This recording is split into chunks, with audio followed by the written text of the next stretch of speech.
Former renters regret buying a house and would rather go back to renting. According to a recent survey from this website, Real Estate Witch, a whopping 90% of millennials have serious regrets about buying their first home. They also said that 28% of them would rather go back to renting a house. I don't know about you, but that doesn't sound too good. I thought buying a house was the American dream. So why the sudden change? Well, they didn't realize how expensive and stressful owning a home would actually be. Owning a home cost way more than just the mortgage payment. Real Estate Witch breaks down the true cost of homeownership today. I'm going to share with you all the data, and I'm going to share with you some stories of renters that wish they never bought a house. I've been a successful realtor for years, and I want to give you some advice so you too do not become house poor. But the last thing I want to do is scare you into renting forever. Instead, I want you to be informed so you can make the best decision for you and your family. I don't want to see you regret buying a home just like these poor folks that I'm about to talk about later in the video. And please do me a favor, like and subscribe. I put a tremendous amount of time and effort into these videos, and that would really help me out. This survey from Real Estate Witch has some really interesting data in it. Let's talk about that first stat where 90% of millennials regret buying their first home. The most common regret was the location of the home. The second most common regret was bad neighbors. And the third most common regret was a very high interest rate, meaning higher monthly payments, more than anticipated. The data tends to show what's really going on though. Listen to this, 67% of millennials would actually buy a house with asbestos in it. According to Real Estate Witch, another 67% would also consider buying a fixer-upper, which I'm going to talk about later in the video because boy is that a massive mistake. 62% would buy a house with mold, and another 58% would buy a house with foundational issues. I don't know about you, but I don't think I would ever be desperate enough to do any of those. But I understand, since home prices are so astronomically high right now, buying a fixer-upper seems like a good idea, in theory. Your money doesn't go as far as it used to, so you're stuck buying a house that is actually in your budget, but is not even close to what you want. Listen to this story about a renter that turned into a buyer and thought he could fix up the house. I will run for the hills the next time I see lovingly restored by caring owner in the description of any real estate listing. He was well-intentioned, I'll give him that, but you can't renovate an entire house on good intentions alone. Every last slab of drywall cracks and separates every winter due to faulty installation. We had our inspection in the summer, so we were totally unprepared. Without any sort of liner under the shower, we quickly realized we were flooding our basement daily. We've fixed so many of these issues over the past couple of years, but I would have saved $20,000 renting at the very least. Wow, that is wild. So the inspection in the summer didn't foresee any of the issues that he was going to experience in the winter, and it cost him dearly. That story was from BuzzFeed, and I'm going to share a few more stories that are going to blow you away. But first, let me get back to some statistics from Real Estate Witch. That other big statistic that 28% of buyers would rather go back to renting is really haunting me. They called it renter envy. They also found that nearly half of homeowners, about 49%, found that they are spending way more money owning a home than they would be if they were renting, just like that last story I told you. It used to be that buying a house would actually save you money, but in recent years, the tables have turned. The other stat was 42% of buyers found it easier to rent instead of own a home. There is so much that goes into owning a home that people just don't account for. There is no landlord that you can call at 2 a.m. in the morning to fix a sudden leak. 34% of homeowners envy renters because they don't have to pay for maintenance and upkeep and renovations. About 9 out of 10 homeowners say that the true cost of owning a home is significantly more than they anticipated.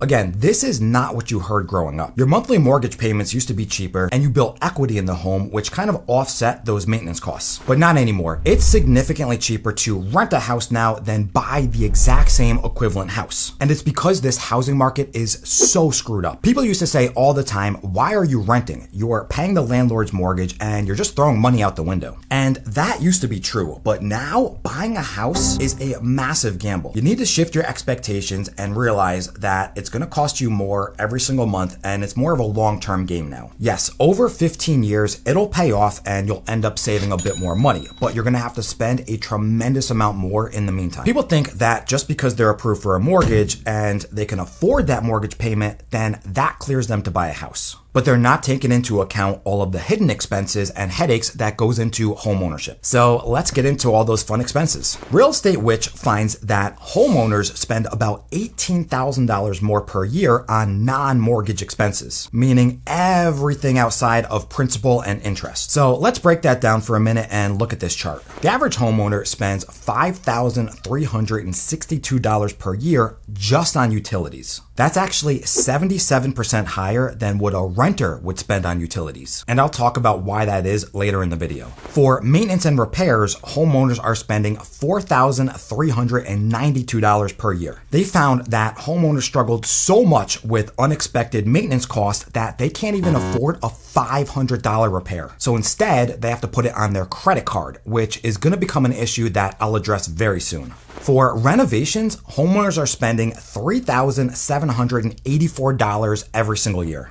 They also said that 25% of homeowners that started a renovation knew that they couldn't afford it. So why did they even start it to begin with? And then for property taxes, on average, homeowners are spending $2,904 per year. Which goes along with this stat that says 59% of homeowners say that their property tax has gone up significantly since they purchased the home. As we all know, this has become a really big issue because home values are rising, so are property taxes, which I want to go into more detail on because those values are skyrocketing, meaning every single year your property assessment is going to go up as well, which is a massive unexpected cost. And then there's homeowners insurance, which people are spending on average $1,516 per year. And that's just an average because I have a lot of clients that are spending significantly more than that. I'm talking in the $4,000, $5,000, $6,000 range minimum. And homeowners insurance is a real big nightmare right now because these costs have been going up so much since the pandemic hit. Okay, getting back to that statistic where 9 out of 10 homeowners say that homeownership is way more expensive than they anticipated. Can you guess what the number one cost that they did not see coming? It was property taxes, and 35% of homeowners did not anticipate the property taxes going up every single year. They thought that the property taxes would stay the same as when they initially bought the house, which could not be any further from the truth. You know our government loves their taxes. Another stat, 27% of homeowners didn't realize how expensive renovations and even roof work were going to be. And those big ticket items like HVAC and plumbing, another 26% of homeowners didn't anticipate how much they're going to spend on those kind of repairs. Now, in all the research that I did, I went on BuzzFeed and I found a bunch of homeowners that used to be renters and thought that they wanted to buy a house. Well, they regret it, and they regret it big time. And these stories will all tie into the statistics from Real Estate Witch. So let's listen to some more of these stories. As someone living paycheck to paycheck who somehow managed to snag an affordable home many years ago, I can't tell you how hard still it is to budget properly as a non-rich homeowner. I miss the days of renting when, even though I was effectively throwing my savings into the trash each month, I knew exactly what life would cost me. Now it's anyone's guess. Some months I pay nothing in regular maintenance, and other times I'm taking out a $10,000 loan to pay for new floors after a catastrophic leak. Yikes,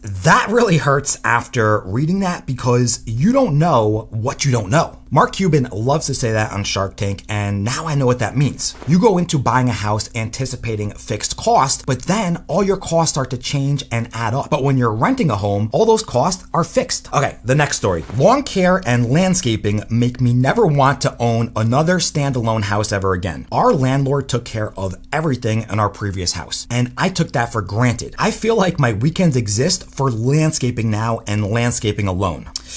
Geez, yeah, I mean, listen, if you're living in an apartment complex and you have the property management company doing all of that for you, you could just rely on the landlord or like the apartment complex to fix all of your issues. But now that you own your own home, guess who has to do it? It's you. And guess who has to pay that bill? Well, yeah, it's you too. And look, I understand. When you buy that home, you do an inspection. So there's a lot of things that you see coming. But after you buy the house, I can guarantee you things are going to go wrong that you did not find in the inspection. I want to share my thoughts on some of these unexpected costs and just how expensive things will be when you buy your first home. The first thing I want to address is the property taxes. This is becoming a real issue right now because the home property values are going up. So the first thing you want to do is go to your city or your county and find out what the assessment schedule is going to be. Are they going to reassess your property every year, every 3 years, or every 5 years? That cycle is very important to find out. Because you have to remember, since the home prices have risen so astronomically, these new tax values are going to be based on the new assessment, not what you currently paid for the house. So just remember to budget for these new expenses every single year. Now let's talk about the maintenance costs. And these maintenance costs can be devastating. You need to have an emergency fund on top of your closing costs and your down payment. You need to have at least 6 months of your monthly expenses saved up so you can have a true emergency fund. Because I guarantee you, right after you move into the house, something is going to break, and you need to be prepared for that.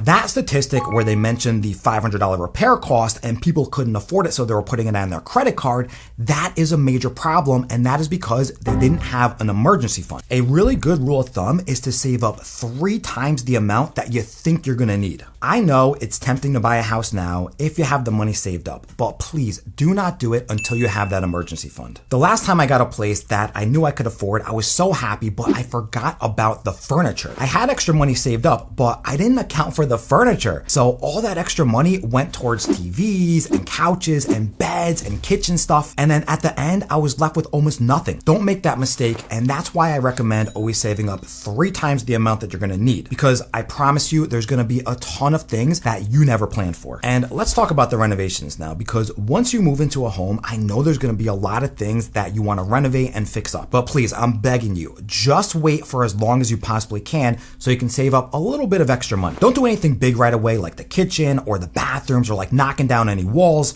Try to hold off for a few years or as long as you can so you can save up that extra cushion. And if you absolutely have to change something, do it gradually, not all at once. I get it if it's ugly. You're gonna wanna replace things right away, but if your kitchen is functional and safe and clean, then you might as well wait and just let it be. Because what's happening with these renovations is the contractor that you bring in there, they're gonna quote you one price, but then once they start doing the work, it's gonna be completely different. That quote ends up being way more than they previously told you. Look, when you start opening up walls, there's gonna be things behind those walls like the electrical and the plumbing that you had no clue that you had to replace. You always need to budget for more, especially when you're doing renovations. Those big ticket items that need repairs like the HVAC, the roof, the water heater, those are gonna come up unexpectedly, so you're gonna have to prepare for that. Everybody knows that saying, plan for the worst, but hope for the best. And when you get your inspection done, always ask your home inspector, how much life does the water heater have, or the air conditioner, or especially the roof? If the roof has another 5 to 10 years on it, then you're okay. You can gradually start saving for that big expense coming up. But what if it only has a couple years of life left? You're gonna have a $20,000 minimum expense on your hand,